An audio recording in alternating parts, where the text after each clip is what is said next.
Hola, ¿qué tal? ¿Cómo están mis amados hermanos? Un saludo desde tierras michoacanas. Acá estoy en el cerro del Cañonazo de la Mora, un lugar histórico aquí en Zitácuaro, Michoacán, de los tiempos de la independencia. No me pregunten detalles de por qué se llama así, la verdad es que la historia está muy interesante. Lo cierto es que estamos, mi familia y un servidor, estamos acá con la familia de mi esposa visitándolos en Zitácuaro, Michoacán, y la estamos pasando muy bonito. Ayer fuimos a ver las mariposas monarca y estamos descansando. Ha sido un tiempo muy necesario, hermoso como familia. Y bueno, de todos modos, eh, con un compromiso con todos ustedes de compartir el mensaje de la palabra y sobre todo unos desafíos que creo que serán muy importantes para este 2023. Eh, ya entrando este año 2023 hay muchos desafíos que creo que son muy importantes. El tema de hoy es a reedificar la casa de Dios en 2023. Estaremos meditando en una porción del libro de Ageo, capítulo 1, versículos del 1 al 8, donde estaremos hablando acerca de reedificar, de reconstruir, lo cual es definitivamente desgastante y muchas veces es frustrante. Sí, frustrante. Porque lo primero que se nos viene a la mente cuando pensamos en reconstruir es que, bueno, yo ya participé en construir. Ahora, tener que reconstruir, no, no, eso le toca a otros, eso ya para mí no. Y creo que ese fue un pensamiento que también tuvieron el pueblo de Israel en algún momento, en diferentes puntos de la historia. Y el tema que vamos a ver hoy, en el que estaremos reflexionando, tiene mucho que ver con nuestro día de hoy. Edificar es cansado, reedificar es desgastante, porque requiere tener que hacer a un lado los escombros, esos escombros que nos provocan sentimientos encontrados. Tal vez al mover los escombros en una reedificación, en una reconstrucción, nos despierta no solo sentimientos, también pues implica mucho más trabajo, ¿sí? Eh, si ustedes ven pasar a alguien por aquí, no se preocupen, estamos en un parque, y pues es lo común, así es que no pasa nada si por aquí de repente pasa algo, ¿sí? Por lo que quería contarles, algo muy, muy importante, interesante, que creo tiene que ver con la reconstrucción de Europa después de la Segunda Guerra Mundial. Con esto quiero introducir el mensaje de hoy, porque cuando terminó la Segunda Guerra Mundial, ustedes saben, Europa estaba en escombros, Europa estaba devastada y la gente con sus casas y edificios hermosos, pues la verdad es que solo de voltear a ver todas las ruinas en las que dejó la guerra las ciudades, muchas de las ciudades, pues era desolador, era muy triste. Y si eres una persona sobreviviente de posguerra, lo más difícil no solamente es ver todas esas ruinas, sino es ver tus sueños y anhelos destrozados en el piso, es perder a mucha gente, es implica tener que dejar a un lado, pues, como les decía, tener que remover esos escombros que estorban para reedificar. Les implicó a aquellos sobrevivientes encontrar recursos para la reedificación. Les tocó ver cada desafío, en el caso de muchas familias o de comunidades enteras, ver cada desafío como oportunidades. Oportunidades no solo para reconstruir, sino para hacer algo mejor que lo que era antes. En nuestros días, el desánimo, la frustración, la falta de ganas, después de la pandemia, después de otras crisis que a veces enfrentamos como iglesias, son muy complicadas para nuestra vida. En el caso de nuestra iglesia Adonai, hemos enfrentado situaciones muy complicadas. En el caso de la iglesia hermana El Buen Pastor, a quien les mando también un abrazo hasta las cruces, también les ha tocado vivir cosas muy complicadas.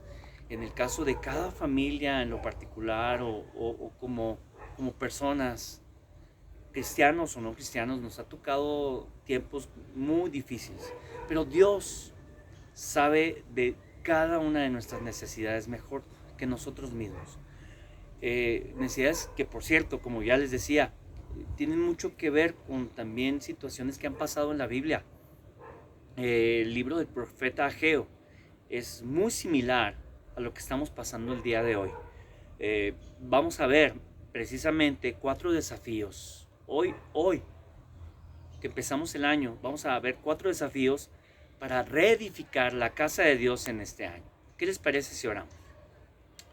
Padre, gracias, Señor, porque tú tienes planes hermosos para cada uno de nosotros, Señor. En donde estamos, en nuestra iglesia local, tienes planes hermosos. Y ciertamente hemos pasado situaciones muy difíciles. Hemos tenido pérdidas, hemos tenido crisis difíciles en las vidas de nuestra iglesia. Hemos tenido situaciones en nuestras familias o en lo personal, pero tú, Señor, tú no te desentiendes de todo eso y nos das una palabra que es vigente para nuestro día hoy. Así es que muéstranos lo que tú quieres para que podamos reedificar tu casa, Señor, tu casa, pero en este día.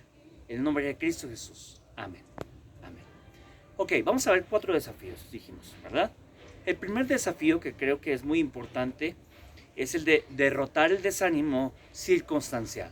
Lo repito, derrotar el desánimo circunstancial. ¿Por qué? Dice en el versículo 1 de Ageo, que en el año segundo del rey Darío, en el mes sexto, en el primer día del mes, vino palabra de Jehová por medio del profeta Ageo a Zorobabel, hijo de Salatiel, gobernador de Judá, y a Josué, hijo de Josadac, sumo sacerdote, diciendo. Fíjense, tal vez estas palabras, dirá usted, pues eso qué tiene que decirnos, qué tiene que ver con derrotar el desánimo circunstancial. Bueno, para empezar, todo lo que aquí se describe nos da la pauta para hechos históricos que acontecieron en la vida del pueblo de Israel. Nos ubica en la historia del pueblo, ¿sí? Una historia que sus circunstancias no fueron para nada difíciles. Estaban pasando un tiempo que para nada eran mejores que los nuestros. Habían pasado, si mal no recuerdo, 70 años, o estaban ya casi por los 70 años, porque se completaron ya con las tres viajes de personas, los 3 grupos de personas que regresaron de la cautividad a Jerusalén, 70 años. ¿Por qué fue eso? Pues bueno, si lo recuerdan, el ejército caldeo con Nabucodonosor, o lo voy a decir diferente, el ejército babilónico con Nabucodonosor derrotó a Jerusalén. Y no solamente murieron unos cuantos, murieron millones de personas en esa guerra. Porque no fue batalla de un día ni de 2 días. Eran batallas que duraron mucho tiempo para destruir todos los muros y para adentrarse a la ciudad y para derrotar. Y eran miles y miles de soldados atacando la ciudad y murieron millones de personas. Hombres, mujeres, niños. Fue terrible. Ahora, cuando quedó ese remanente, esos pocos que quedaron después de millones que habían, esos llevaron a miles, se los llevaron cautivos hasta Babilonia, ¿sí? Ahora, ya estando allá y pasaron muchos años y bueno, hay otros libros en las escrituras como el de Daniel, como el de Ezequiel, que son escritos en los tiempos de la cautividad y nos muestran qué es lo que pasaron. El libro de Esther, de Esdras, nos hablan un poco acerca de lo que pasaron allá. La cuestión es que estando allá en la cautividad, después de haber sido conquistados, pues fueron reconquistados por los medo-persas, ¿sí? Y seguro que fue un golpe anímico muy, muy duro, muy terrible para ese remanente. Ahora, acuérdense, cuando hablamos de remanente hablamos de ya no tantos de los que eran de todo el pueblo.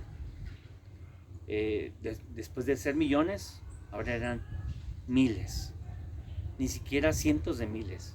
Así es que estamos hablando de que si usted era parte de ese grupo, había vivido cosas terribles, terribles, muy duras. Ahora, el regreso fue en 3 etapas. Primera, lo habíamos dicho ahorita, con Salatiel, que este líder, este gobernador de Judea, o de Judá, perdón, este gobernador es de los tiempos del profeta Ageo. Y luego, segundo es con Esdras, que era un escriba y que también tuvo sus complicaciones en el segundo grupo. Y el tercer grupo es con Nehemías. Si ustedes lo recuerdan, él era copero del rey. Y hay un libro hermoso del cual estaremos meditando ahora en enero. La cuestión es que requirió también en ese tiempo de Nehemías que todo el pueblo trabajara como un solo hombre. Ahora, tengo que decir esto que también es histórico. Estaban cansados de tantos años de contingencia. ¿Les suena la palabra? Sí, contingencia, que es lo que hemos tenido nosotros, contingencia. Pero la de ellos fueron no 2 ni 3, fueron 70 años de esclavitud. ¿Sí? Estaban dolidos por tantas pérdidas humanas, frustrados por tener que empezar de cero ahora al regresar acá. ¿Cuál es el resultado natural de todo eso? Cuando pasas todo eso, cuando pasas este tipo de situaciones, le voy a decir, es el individualismo. Así es el pensar solamente en ti y nada más que en ti. Acabo de pasar esto, no me importa nadie más y yo lo que voy a hacer es a concentrarme en lo mío. Y, ¿por qué? Porque así pensamos como seres humanos. Y como Dios sabe lo que sentimos, constantemente nos infunde aliento para que derrotemos ese desánimo. Constantemente. Y a lo largo de toda la historia de Israel, vemos muchas veces donde Dios está alentando a su pueblo. Y dice, por ejemplo, en Deuteronomio 31:6, palabras que le fueron dadas a Moisés para el pueblo antes de entrar a la tierra de Canaán, la tierra que iban a conquistar, antes de cruzar el Jordán.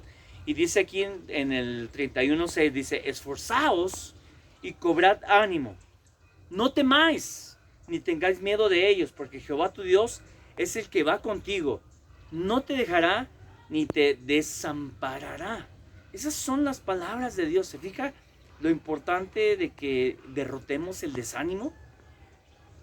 Eso es muy, muy importante. Ahora, eso no solamente lo dice desde el Antiguo Testamento, lo dice a lo largo de todo el Antiguo Testamento y también lo dice en el Nuevo Testamento.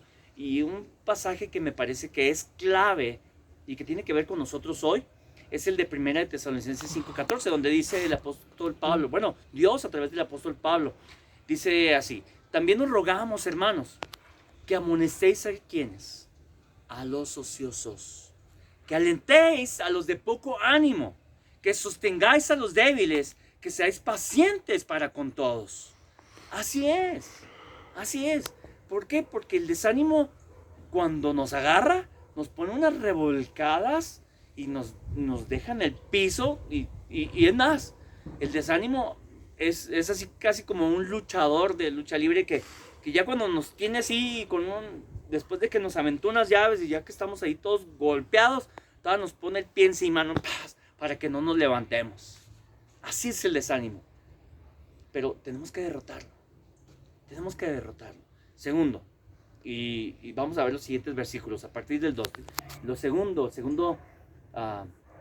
el desafío que tenemos es detenernos de procrastinar el servicio para Dios. Otra vez, repito, detenernos de procrastinar el servicio para Dios. Ahorita le explico esa palabra porque creo que es muy interesante. Dice el versículo 2: así ha hablado Jehová de los ejércitos diciendo, este pueblo dice, no ha llegado aún el tiempo de que la casa de Jehová sea reedificada.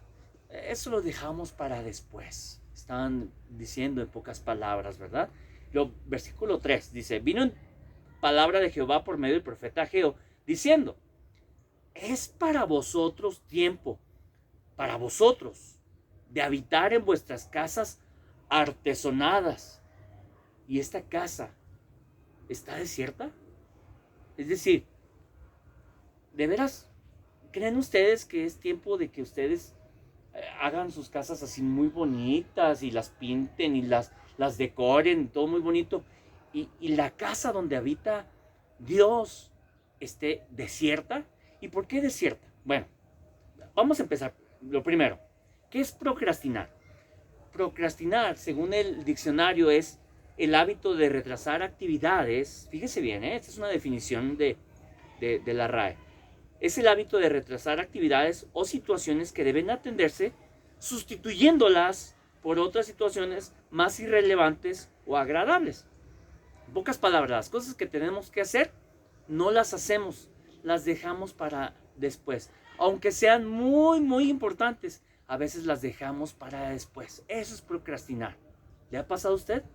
Creo que a todos nos pasa. Pero ¿sabe con lo que más nos pasa? La procrastinación la hacemos con las cosas de Dios. Lo dejamos para el último. Es más, descuidamos primeramente nuestra vida espiritual en lo personal, en lo individual, lo cual repercute en nuestra familia y luego repercute en nuestra iglesia y por ende repercute en nuestra sociedad.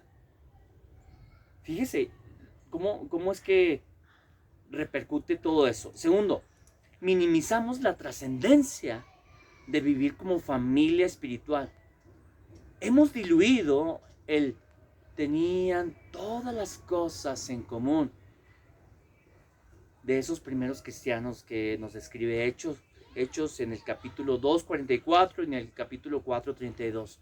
Tenían todas las cosas en común. ¿Por qué? Porque eran una familia, una verdadera comunidad.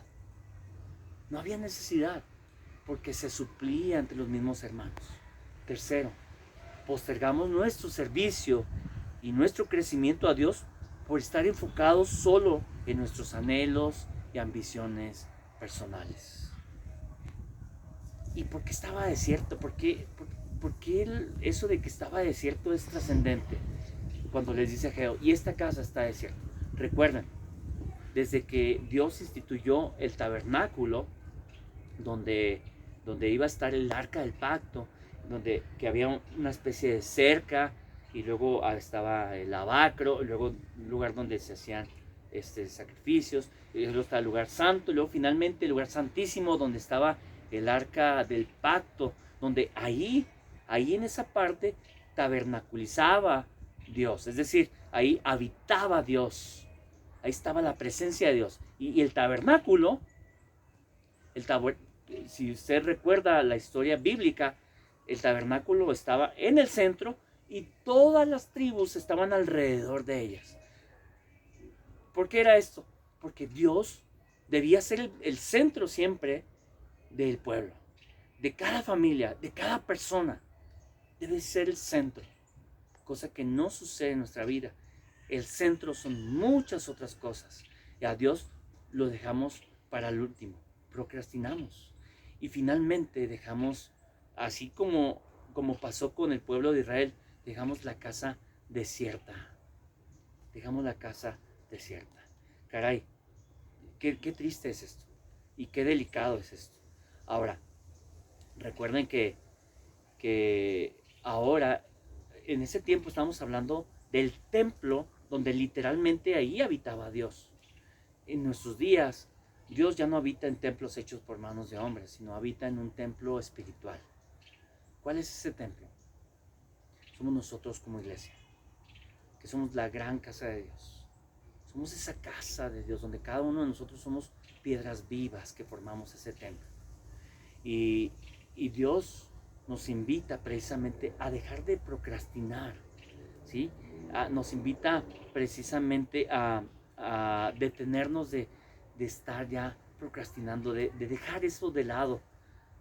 de procrastinar y enfocarnos y hacer lo que nos toca hacer. Eso es algo muy importante. De por sí es difícil la lucha, la batalla, y es aún más difícil cuando procrastinamos, cuando dejamos todo para después, todas las cosas de Dios. Tercer desafío, este es importante, discernir el propósito de nuestra vida. Y antes de ir al texto bíblico, le voy a hacer una pregunta. ¿Para qué fuimos creados? ¿Para vivir para nosotros? No, no fuimos creados para eso. ¿Fuimos creados para alcanzar nuestros sueños y nuestros anhelos? Tampoco. Ciertamente luchamos por cumplir muchos sueños, muchos anhelos, y son buenos. Pero no fuimos creados para eso. Fuimos creados para la gloria de Dios. 3 o 4 siglos antes, en el año 700, si mal no recuerdo, si mal no recuerdo la historia bíblica, no estuve ahí, en el año 730, por ahí, fue que el profeta Isaías escribió su libro, también inspirado por Dios, y Dios le dijo que le dijera al pueblo, porque mis pensamientos no son vuestros pensamientos, ni vuestros caminos mis caminos, dijo Jehová. En pocas palabras, tal vez ustedes estén buscando cumplir sus propósitos, pero no es así. No es así. Tienen que vivir para mis propósitos. Así es. Y ahorita les voy a decir por qué. Fíjense bien. En los tiempos del profeta Ageo les dice, versículos 5, 6 y 7. Pues así ha dicho Jehová de los ejércitos. Meditad. Y meditar significa, piénsenla bien. Es más, literalmente significa rumiar. Rumiar. La palabra meditar significa masticar. Así como las vacas toman el pasto, lo mastican, lo pasan al primer estómago, luego lo regurgitan, ¿sí? Así son los rumiantes. Lo regurgitan, lo vuelven a masticar y lo pasan al segundo estómago. Y luego lo digieren un poco más, lo devuelven y lo vuelven a masticar para pasarlo al tercer estómago. Bueno, es que así son los rumiantes. Y literalmente eso es lo que dice la Biblia, que tenemos que rumiar, tenemos que masticar bien sobre los caminos, sobre nuestros caminos. ¿Qué caminos estamos tomando? Cosa que no hacemos. Les decía hace un momento, procrastinamos, lo dejamos para después. Tenemos que meditar bien qué es lo que estamos haciendo. Dice el versículo 6, sembráis mucho y recogéis poco. Es decir, trabajas y trabajas, pero no tienes fruto. Dice también aquí, coméis y no os saciáis, bebéis y no quedáis satisfechos, os vestís y no os calentáis.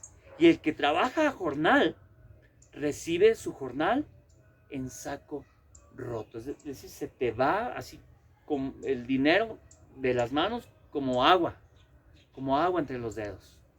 Y todo eso que hacemos no nos satisface. ¿Por qué? Porque estamos viviendo para nuestros propósitos. No hay satisfacción. Nunca la tendremos, un contentamiento pleno, sino hasta que vivamos para los propósitos de Dios, porque para Él fuimos creados. Dice el versículo 7, así ha dicho Jehová de los ejércitos, meditad sobre vuestros caminos. En pocas palabras, tenemos que reflexionar sobre nuestras prioridades.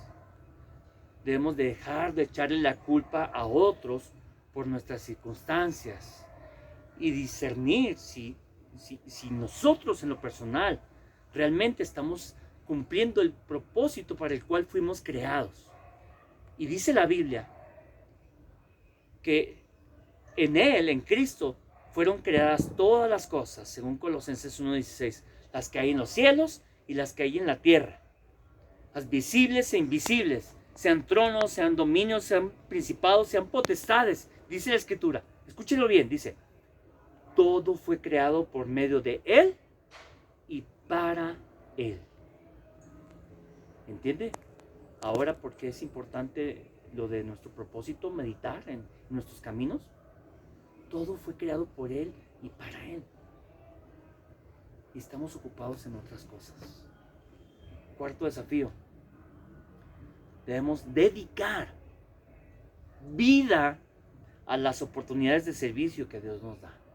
Y cuando digo dedicar vida, ¿sí? Lo digo definitivamente porque creo que Dios me ha guiado a eso. Dedicar vida no solamente es decir, ahí va mi dinero, que otros lo hagan. No se trata de eso. Se trata de que tienes que invertir tu vida para eso. Y la verdad, no hay nada mejor que invertir tu vida en Dios. Porque estás invirtiendo en tesoros que no se apolillan, no se corrompen, no se oxidan. Estamos invirtiendo en hacer tesoros en el cielo. Sí, dice el versículo 8, subid al monte. Fíjese lo que dice el profeta Ageo. Subid al monte y traed madera y reedificad la casa. Y pondré en ella mi voluntad y seré glorificado, ha dicho Jehová. En pocas palabras le dice el pueblo, pónganse las pilas. Pónganse las pilas.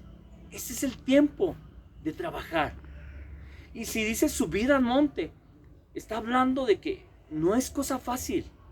Ahí en el sillón, sentadito, con mi YouTube o con mi Netflix, con mis streamings, y bien a gusto, ahí sentado. No, así no funciona. No estoy diciendo que no puedas hacer eso, ¿sí? No estoy diciendo que no puedas descansar, no estoy diciendo que no puedas ir a la playa de vez en cuando, qué rico. Es más, no estoy diciendo que no puedas venir a un lugar así a descansar. Creo que es necesario, ¿sí? Es importante también que lo hagamos de vez en cuando, es tomar islas emocionales. Pero cuando es tiempo de trabajar, hay que trabajar. Hermanos, estamos empezando un año de muchos desafíos, ¿sí? Y dice el Señor, subid al monte y traed madera. Eso implicaba mucho trabajo, caminar, salir de tu comodidad, caminar, tal vez ir lejos y luego esforzarse para traer toda la madera para la construcción, para reedificar la casa. Era literal esto que estamos hablando, ¿sí? Y no fue cosa fácil para el pueblo en aquellos tiempos, pero déjeme le digo que valió la pena. Reedificar el templo en los tiempos de Salatiel y Ageo era algo que valía la pena. Era un templo físico, pero ya lo dijimos, el templo el día de hoy no es un templo hecho por manos de hombres. Que sí, las instalaciones de nuestra iglesia, qué bonito es tener unas buenas instalaciones cómodas y que tengan tecnología y todo eso. Sí, qué bueno. Pero el templo espiritual es más importante y es la iglesia. Es la iglesia y tenemos que participar en la edificación. Así es, hay múltiples pasajes en las escrituras donde nos invita, bueno, no nos invita, nos ordena Dios que debemos de trabajar para la edificación del cuerpo de Cristo, ¿sí? Y si antes en los tiempos de Ageo, estas palabras tienen que ver con poner a Dios en el centro de su vida, el día de hoy no es diferente, para nada, no es diferente. Tenemos que darle su lugar a Dios. Nos ha dado dones, nos ha dado talentos, nos ha dado muchas cosas, bienes materiales, nos ha dado fuerza, fuerza bruta, bueno, a veces más bruta que fuerza, ¿verdad? Pero nos ha dado muchas cosas, mis amados hermanos.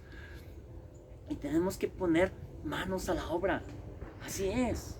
No nos podemos seguir desaprovechando. En Efesios 2:10 dice, porque somos hechura suya, creados en Cristo para buenas obras, las cuales Dios preparó de antemano para que anduviésemos en ellas. Dios preparó esas buenas obras. Y el discipulado, que es precisamente hacer esa reedificación con más gente, más personas, implica mucho trabajo. Sentados ahí no funciona el discipulado. Tenemos que movernos, tenemos que actuar, tenemos que trabajar. El evangelismo tal vez requiera cansancio, tal vez requiera invertir de nuestra bolsa. ¿Por qué? Pues para la gasolina, para el camión. En estos días pasados, es más, cuando salimos de Chihuahua, apenas llevábamos como 1 hora de camino, y yo les decía a mis hijos, miren, hasta acá, hasta este lugar, venía su tía, mi hermana mayor, cuando estaban los jóvenes en la iglesia, y a veces iba a la misión, allá rumbo a Parral, para aquel lado, hasta acá venía su tía, a veces de Ray, venían ella y otra muchacha, y venían a discipular a las personas, y luego se quedaron, ¿a poco hasta acá? ¡Ay, qué peligro! Sí, pero Dios siempre las cuidó y Dios siempre les proveyó. Es bien bueno Dios con nosotros. Pero ¿saben una cosa? Eso es algo que tenemos que hacer nosotros el día de hoy. Invertir vida, hermanos, invertir vida.